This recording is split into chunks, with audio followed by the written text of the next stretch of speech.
What's up guys, back again with another video.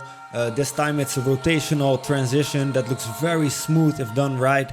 I just got up with it working for a client today. All of a sudden it crossed my mind and I thought, damn, that's simple and it's very easy. Let's share it with you guys.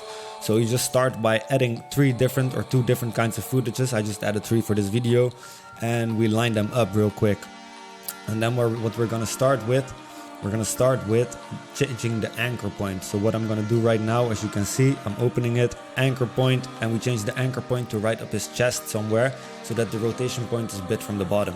Now we extend the edges by Reptile, as you can see. Whoop, see, looks better already. And then we're gonna rotate and scale, because we ultimately don't want to show the Reptile effect. Is just to hide the black bars and the black spots in the background. That does not look nice, you know. Then we add the second footage by there, or we actually do it a bit on the side of the chest, as you can see, so it looks a bit cooler even.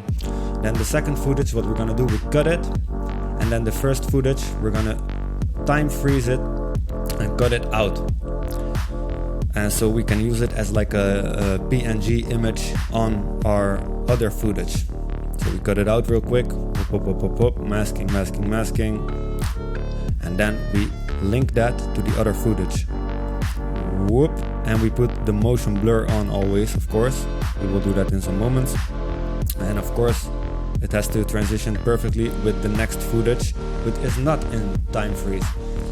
And then we Reptile that as well, so that there's no hard edges in there. And what we do is we put the opacity down and we go up a little bit with the opacity so that it moves in like that.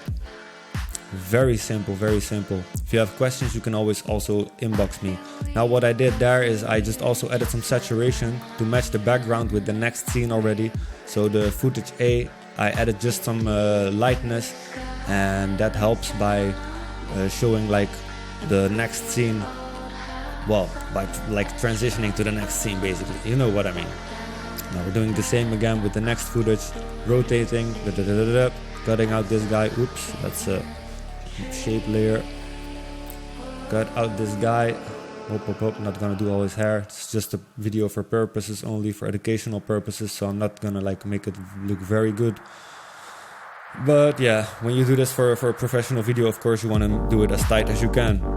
And this is what you're ending up with. It's so smooth, really awesome. So let me know if you have any questions. If this went too fast for you, I can always reply any questions in the comments. Alright, peace out and much love. Make sure to subscribe.